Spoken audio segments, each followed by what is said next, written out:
एक लंबे समय पहले एक गांव में नरेंद्र नामक एक आदमी उसके बहन रितिका के साथ एक छोटे घर में रह रहा था। बचपन में ही उनके माँ बाप का देहांत होने के कारण वो उसके बहन का ख्याल रखता था। नरेंद्र उसकी बहन के लिए पढ़ाई छोड़कर दिन रात मेहनत करता था और पैसे कमा के उसकी बहन को पढ़ाता था। कुछ साल बाद जब उसकी बहन का कॉलेज में पढ़ने का समय आया तो उसके गांव में कॉलेज न होने के कारण उसे दूसरे शहर में पढ़ाता था। एक दिन उसकी बहन दोस्तों के साथ बाहर जाती है। वहाँ वो पहली बार फ्रेंच फ्राइज खाती है। वो बहुत ही स्वादिष्ट होने के कारण उन्हें बनाने का विधि भी देखती है। वो कुछ आलू लेके उस विधि से फ्रेंच फ्राइज बनाने की कोशिश करती है। इतने में उसका भैया घर आता है। रितिका, थोड़ा पानी दो ना माँ। जी भैया। पानी के साथ साथ मैं इन फ्रेंच फ्राइज को भी देती हूँ, फिर उन्हें पूछूंगी कि उनको ये कैसे लगा। और ऐसे वो उसके भैया को तैयार किए हुए फ्रेंच फ्राइज पानी के साथ देती है। नरेंद्र पानी पीकर उन फ्रेंच फ्राइज को देखते रहता है। तब रितिका, भैया वो यूं ही घूरने के लिए नहीं है बल्कि खाने के लिए बने हैं, जरा खा के तो बताओ कि कैसे हैं। उसके बहन के ऐसे कहने पर ये ना जानने के बावजूद कि वो क्या है, नरेंद्र उन्हें खा कर कहता है, कैसे बनाया तुमने ये? बहुत ही स्वादिष्ट है। हमारे गांव में तो मैंने इसे कभी नहीं खाया। भैया इन्हें मैंने ही बनाया। और तब वो उसके भैया को जो कुछ भी हुआ बताती है। भैया मेरे पास एक अच्छा विचार है। क्या है वो रितिका? हमारे गांव में फ्रेंच फ्राइज के बारे में किसी को भी नहीं पता है, इसीलिए हम एक फ्रेंच फ्राइज का दुकान लगा के इन्हें बेचेंगे। तब बहुत लाभ होगा। बच्चे और बड़े इसे एक ही समान पसंद करेंगे और तुम्हें भी ज्यादा काम करने की जरूरत नहीं पड़ेगी। बात तो सही है, मगर इन्हें बनाना तो मुझे नहीं आता है ना रितिका। मुझे आता है ना भैया, मैं आपको इन्हें बनाना सिखाऊंगी। ठीक है माँ। और ऐसे वो अपने भैया को फ्रेंच फ्राइज बनाना सिखाती है। मुझे तो इन्हें बना के बेचना पसंद ही नहीं है, पर मेरे बहन के खातिर मैं ये करूंगा, तब उसे बहुत खुशी होगी। बेटा इन्हें बनाना तो बड़ा आसान है और हमारे गांव में भी आलू का दाम कम है। ये सब मैं तुम्हारे ही लिए कर रहा हूँ। ये कह के नरेंद्र आलू को खरीद के एक नया दुकान लगा के फ्रेंच फ्राइज बना के उन्हें बेचने लगता है। उसी तरफ जाते हुए सारे लोग फ्रेंच फ्राइज का एक नया दुकान दिखने पर वहीं जाकर खरीदने लगते हैं और उन्हें बहुत पसंद करते हैं। अंकल, ये फ्रेंच फ्राइज तो बहुत ही स्वादिष्ट है। ये बच्चों के लिए ही नहीं बल्कि बड़ों के लिए भी मन पसंद बन गए हैं अब। अब तक तो हमारे गांव में इन्हें किसी ने नहीं बेचा। ये बहुत ही स्वादिष्ट है। ऐसे उसकी प्रशंसा करते हुए सभी खाते थे। कुछ साल में ही नरेंद्र का फ्रेंच फ्राइज व्यापार बहुत प्रसिद्ध होता है और वो बहुत सफल भी होता है। फ्रेंच फ्राइज को बनाने के लिए भी उसके नीचे कुछ लोगों को काम पे लगाता है। नरेंद्र को बहुत कम समय में व्यापार में इतना सफल होना देख गांव के लोग आश्चर्यचकित रह जाते हैं। नरेंद्र के बगल वाले दुकान का मालिक वंशी था। उसे हमेशा उसके व्यापार से ज्यादा नरेंद्र के व्यापार का विकास होना देख जलन होता था। इसके सफलता को ऐसे देखने से कुछ नहीं होने वाला। उसके दुकान को ही गायब कर देना होगा। हाँ, उस रात को सबके सो जाने के बाद वंशी नरेंद्र के दुकान को गायब कर देता है। नरेंद्र जब सुबह उठ के उसके दुकान की ओर जाता है तो उसे वहां कुछ नहीं दिखाई देने पर वो हैरान हो जाता है। अड़ोस पड़ोस के लोगों को पूछने पर भी उन्हें कुछ नहीं पता होने पर वो कुछ नहीं कह पाते हैं और नरेंद्र निराश होके वापस उसके घर लौटता है। नरेंद्र के घर पहुंचने के तुरंत बाद उसकी बहन कॉलेज से घर पहुंचती है और उसे खुशखबरी देती है कि उसे एक नौकरी मिल गई। लेकिन उसके भैया को दुखी देख पूछती है, भैया क्या हुआ? आप ऐसे क्यों हो? तब नरेंद्र उसे जो कुछ भी हुआ बताता है।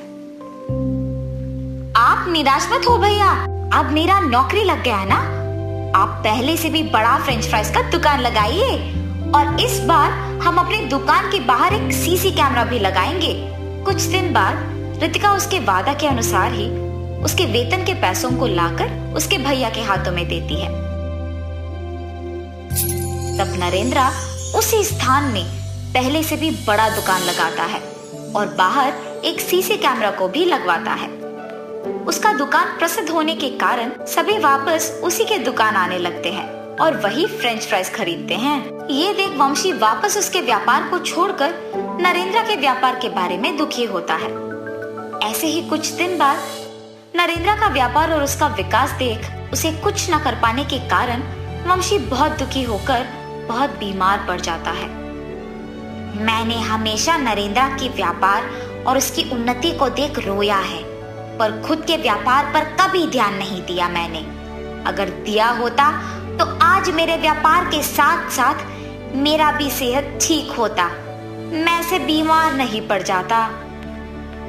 ये सोचते हुए दुखी होता है। इस तरफ नरेंद्र उसके बहन का कहा मानते हुए उसका व्यापार अच्छे से चलाता है। जल्द ही उसका नाम इतना प्रसिद्ध होता है कि अड़ोस पड़ोस के गांव वाले भी वहां आके खाने लगते हैं। रितिका भी उसके भैया की इस नाम को देख बहुत खुश होती है और वो उसका नौकरी करते हुए अपने भाई के दुकान का भी ख्याल रखती है। ऐसे ही वो दोनों भाई बहन मेहनत करते हुए खुशी से जीते हैं। एक लंबे समय पहले एक गांव में विनोद और सावित्री नामक पति पत्नी रहते थे। उनके साकेत और प्रणवी नामक 2 बच्चे भी थे। विनोद एक छोटा नौकरी करता था। विनोद को पता था कि उसकी पत्नी बहुत बुद्धिमान और तेज है, इसीलिए उसे हर काम में बहुत प्रोत्साहित करता था। हर वक्त सिर्फ घर के काम करते हुए समय बिताने के बदले सारे काम जल्दी खत्म करके मैं रोज नए प्रकार के व्यंजन बनाने की कोशिश करूंगी।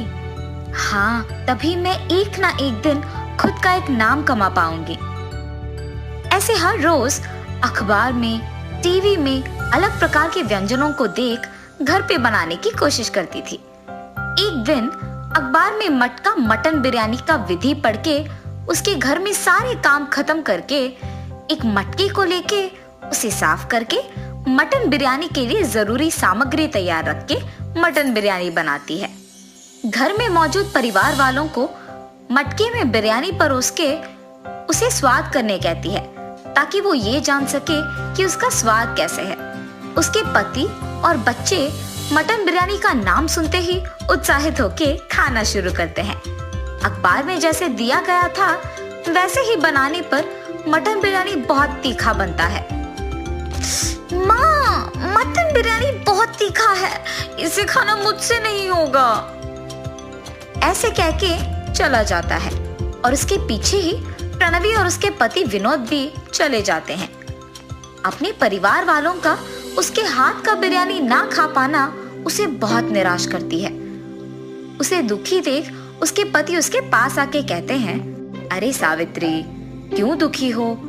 पहली ही बार में अगर इतना अच्छा आया तो अगली बार सोचो और कितना अच्छा आएगा। तुम निराश मत हो, एक और बार कोशिश करो, ऐसे उसके पति का कहना मानती है। मेरे दुखी होने की कोई जरूरत नहीं है, मुझे मटन बिरयानी वैसे भी अच्छे से बनाना आता है और इसीलिए मटके में भी अच्छा ही बनाऊंगी। कुछ दिन बाद सावित्री वापस मटके में मटन बिरयानी बनाती है। आज का मटन बिरयानी मैंने अखबार में दिए हुए विधि के प्रकार नहीं, बल्कि सभी सामग्री को सही मात्रा में डालकर बनाया है। ऐसे सोच के सभी को बुला के मटका मटन बिरयानी परोसती है। माँ, इस बार मटन बिरयानी बहुत ही स्वादिष्ट है। हाँ माँ, बहुत ही स्वादिष्ट। सही में बहुत ही स्वादिष्ट है सावित्री, तुम्हारे हाथों में तो जादू है, तुम्हें तो एक होटल लगाना चाहिए। उसके पति के बातें सुनकर उन्हीं के बारे में सोचती रहती है। मेरे पति के बातों के अनुसार ही अगर मैं एक होटल शुरू करूं तो घर के सारे काम करने के बाद वैसे भी मैं दिन भर खाली ही रहती हूँ।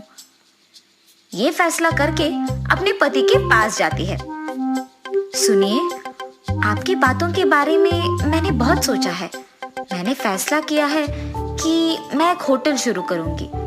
आजकल का कोई भी होटल वैसे भी मटके का बिरयानी नहीं बेच रहे हैं, इसीलिए मैं मटका बिरयानी बना के बेचना शुरू करूंगी।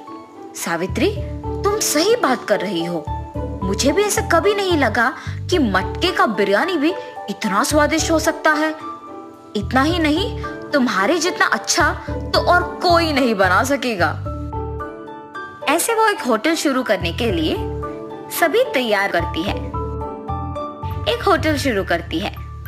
उस होटल को मटका मटन बिरयानी का बोर्ड लगा के बिरयानी बेचना शुरू करती है। जब वो मटका मटन बिरयानी बनाती है तो वो सुगंध उस तरफ से जाते हुए सबको आकर्षित करता है और मुड़ के देखने पर उन्हें वो बोर्ड दिखाई देती है। मटका में बना हुआ बिरयानी? मैंने तो ये कभी नहीं सुना। मटके में तो पानी भरते हैं ना, बिरयानी भी बनाते हैं क्या? पता नहीं यार, लेकिन सुगंध तो इतना अच्छा आ रहा है कि अभी खाने का मन कर रहा है। ऐसे कह के उस होटल को जाते हैं। होटल को आए हुए ग्राहक को वो गर्मा गर्म बिरयानी देती रहती है। मटका मटन बिरयानी मतलब हमने कुछ और ही सोचा, और ये तो बहुत ही स्वादिष्ट है। हाँ, मैंने भी इतना स्वादिष्ट बिरयानी अब तक नहीं खाया। हाँ यार, मटका मटन बिरयानी सच में बहुत स्वादिष्ट है। होटल को आए हुए सारे ग्राहक उसका अभिनंदन करते हैं। ऐसे सावित्री का शुरू किया मटका मटन बिरयानी होटल बहुत आगे बढ़ता है।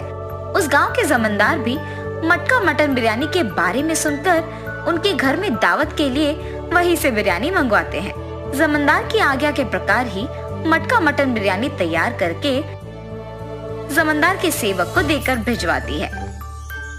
उस मटन बिरयानी को स्वाद करने के बाद उस दावत में सभी उसी बिरयानी के बारे में ही बात करते हैं। ऐसे उनका बनाया हुआ मटका मटन बिरयानी बहुत सारे गांव में इतना प्रसिद्ध होता है कि कोई भी दावत हो तो सभी सिर्फ वहां से मंगवाते हैं।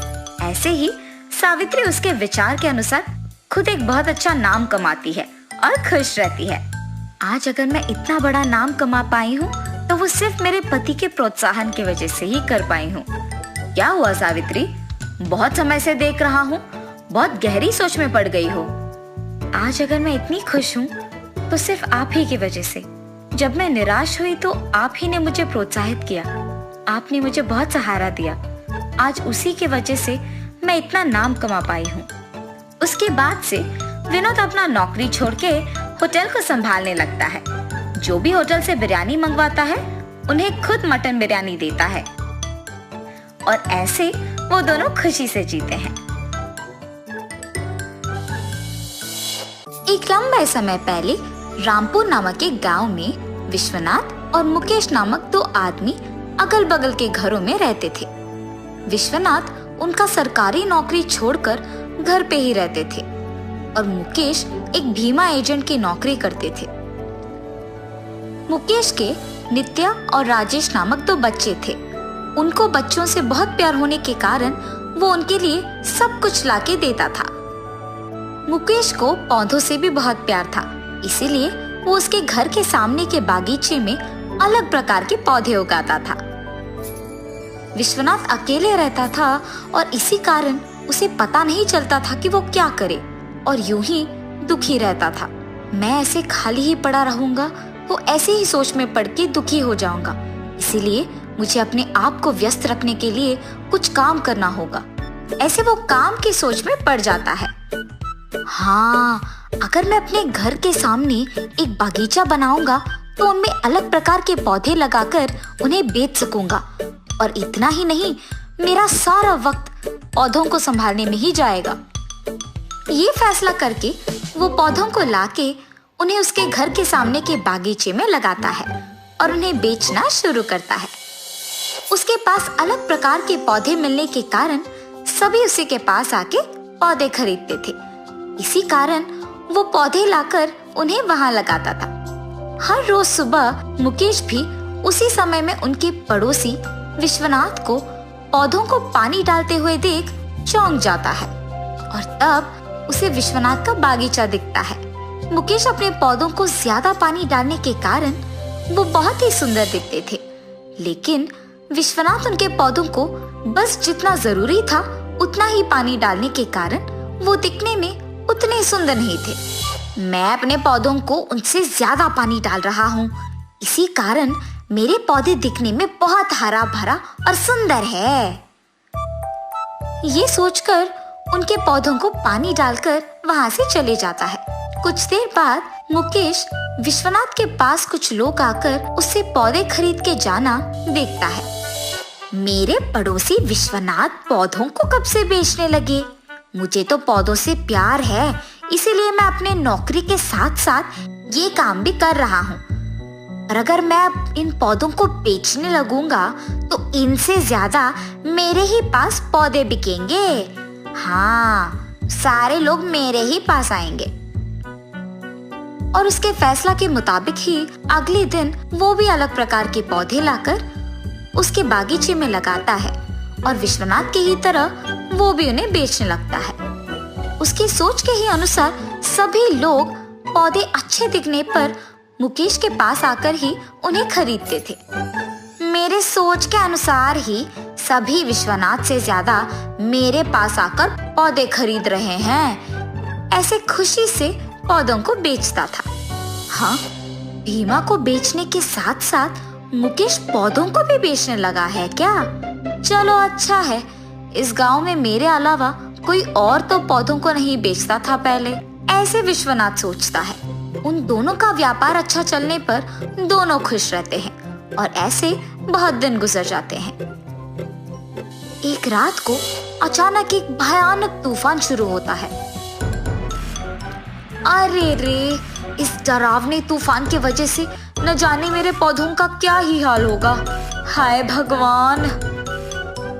ऐसे उसके पौधों के बारे में परेशान होते हुए मुकेश सोता है। सुबह उठते ही वो सबसे पहले उसके पौधों को देखने जाता है। पौधे सारे नीचे पड़े हुए और जड़ों से बाहर आके नष्ट हुए होते हैं। उन्हें देख मुकेश बहुत दुखी होता है। इतने में विश्वनाथ भी उसके पौधे देखने आता है। हम दोनों हर रोज सुबह एक ही समय में पौधों को पानी डालते थे, न जाने उनके पौधों का क्या हाल है। और विश्वनाथ के पौधे देखने जाता है। उनके पौधों को सीधे और अच्छे होते देख दंग रह जाता है। उनसे तो ज्यादा पानी मैं अपने पौधों को डालता हूँ, उनसे ज्यादा मेरे ही पौधे दिखने में अच्छे हैं, लेकिन मेरे ही पौधे नष्ट हो गए हैं और इनके पौधे तो सही सलामत हैं। ये कैसे मुमकिन हो सकता है? इस सोच में पड़ जाता है और निराश हो जाता है। शुक्र है कि मेरे पौधों को इस तूफान से कोई नुकसान नहीं पहुंचा। इन पौधों को सही मात्रा का पानी डालने के कारण ही ये इतने दृढ़ता से तूफान को सह पाए हैं। न जाने मुकेश के पौधों का क्या हाल है। तब वो देखता है कि मुकेश के सारे पौधे नष्ट हो गए और मुकेश को निराश होकर ऐसे बैठे हुए देखता है। बेचारा, शायद इसीलिए निराश बैठा होगा कि उसके पौधे सारे नष्ट हो गए। ये सोचकर अंदर चले जाता है। उसके बाद से सभी सिर्फ विश्वनाथ के पास से पौधे खरीद के जाते थे। बहुत दिन हो जाने के बाद भी मुकेश न जाने क्यों नए पौधे लाके नहीं बेच रहा। और ऐसे वो मुकेश के पास जाता है। मुकेश को ऐसे दुखी ही बैठे हुए देख विश्वनाथ पूछता है, मुकेश, क्या पौधे नष्ट हो जाने के कारण तुम ऐसे दुखी बैठे हो? हाँ विश्वनाथ जी, मेरे पौधे तो जड़ों के साथ बाहर निकलकर गिर गए, लेकिन आपके पौधे तो दृढ़ और मजबूत है, ऐसे कैसे हुआ होगा? मैं अपने पौधों को बस उनके लिए जितना काफी है उतना ही पानी डालता हूँ, इसी कारण वो बहुत मजबूत बने और उस भयानक तूफान के कारण भी नहीं गिरे। हम अगर हमारे पौधों को उनकी जरूरत से ज्यादा पानी डालेंगे तो वो दृढ़ता से नहीं रहेंगे, इसीलिए हमें पौधों को कोई भी मुसीबत का सामना करने के लिए तैयार करना होगा। इस बार आप मेरे तरीके का इस्तेमाल करके अपने पौधों को लगाइए, हम दोनों मिलकर उनका ख्याल रखेंगे। ठीक है विश्वनाथ जी, आपके कहे के अनुसार ही करूंगा। ये कह के वो वहां से चले जाते हैं। मुकेश तब नए पौधों को लाके उसके बागीचे को साफ करने निकलता है। अगर मैं बागीचे को अकेले साफ करूंगा तो बहुत समय लग जाएगा। और तब वो उसके बच्चों को बुलाता है। जी पापा, चलो आओ बेटा, इस बागीचे को साफ करने में मेरी मदद करो। पर पापा, हमें तो ये सब करना नहीं आता, आप हमें सिखाइए और हम आपका कहाँ मानेंगे।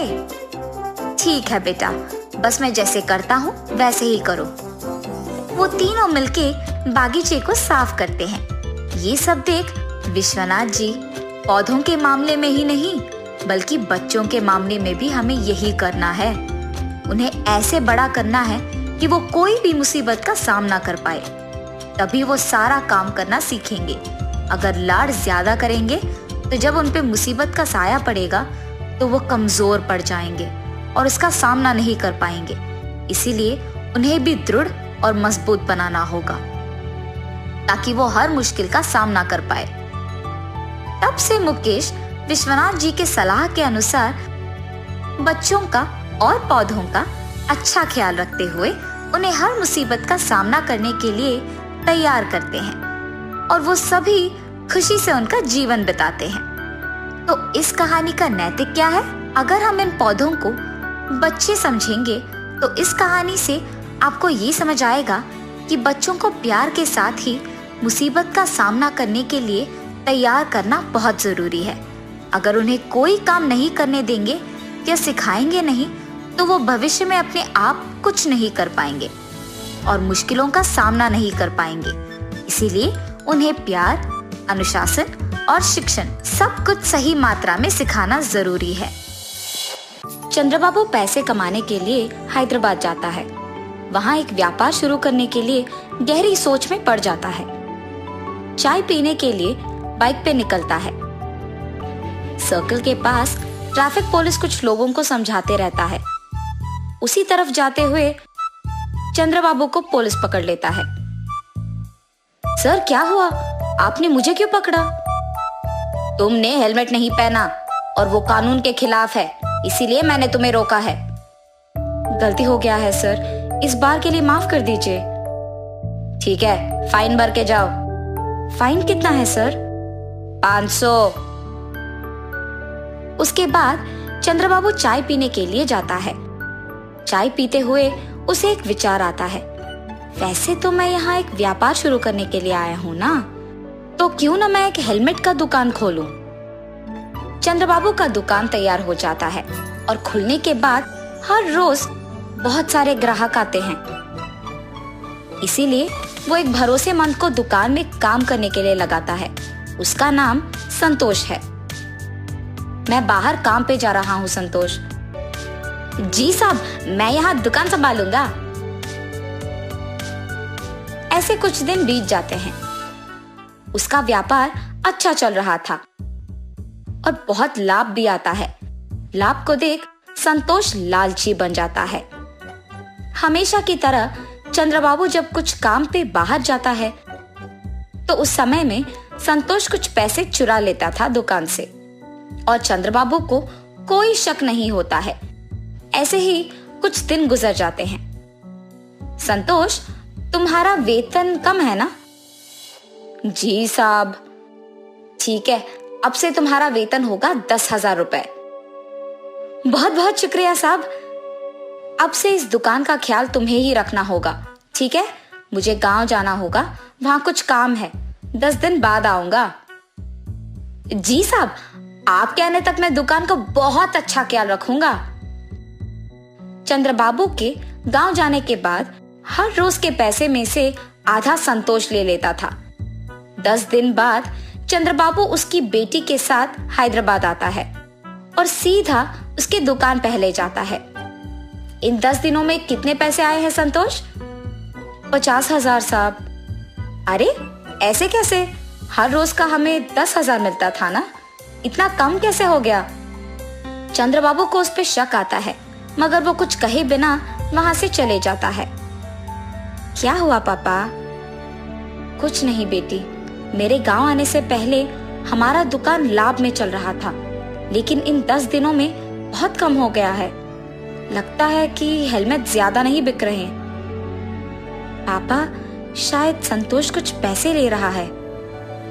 अरे नहीं नहीं, वो ऐसे नहीं करेगा, बहुत ईमानदार है वो। अच्छा ठीक है पापा, आप आके पहले खाना खा लीजिए। सुबह के समय में दिव्या दुकान को किसी के आने से पहले एक सीसी कैमरा लगवाती है और वहां से चले जाती है। हमेशा की तरह रोज के पैसों में से कुछ संतोष ले लेता है और ये सब दिव्या सीसी कैमरा के फुटेज में देखती है। लेकिन सीसी कैमरा के बारे में दिव्या के अलावा और किसी को नहीं पता था। दिव्या उसके पिता को ये सब दिखाती है और चंद्रबाबू को बहुत गुस्सा आता है। संतोष, तुमने मुझे धोखा क्यों दिया? मैंने कुछ नहीं किया साहब। हर रोज दुकान से तुम ही पैसे निकाल रहे हो। अयो नहीं साहब, मैंने नहीं लिया। ये लो सबूत। उसे देख संतोष के मुंह से एक शब्द नहीं निकलता है। मुझसे बहुत बड़ी गलती हो गई है साहब, मुझे माफ कर दीजिए। तुम्हारे भरोसे पे मैंने इस दुकान को छोड़कर अपने गांव गया हूं और तुमने मुझे धोखा दिया।